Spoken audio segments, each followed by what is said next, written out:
কেমন আছেন সবাই? আশা করি সবাই ভালো আছেন। আলহামদুলিল্লাহ আমিও ভালো আছি।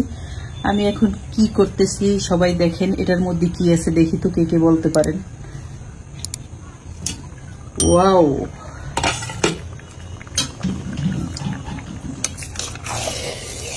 কার কার খেতে ইচ্ছা করে আমার বাসায় চলে আসতে পারেন।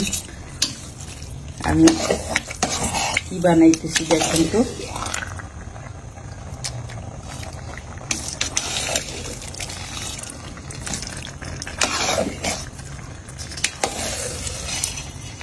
জলপাইয়ের আচার একদিনে ভালো লাগে না, 2-3 দিন একটু জ্বালাইলে বেশি মজা হয়।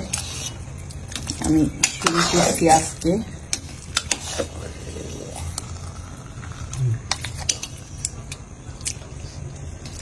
এ পর্যন্তই। সবাই ভালো থাকবেন, সবার জন্য দোয়া রইল, আমার জন্য দোয়া করবেন। আল্লাহ হাফেজ।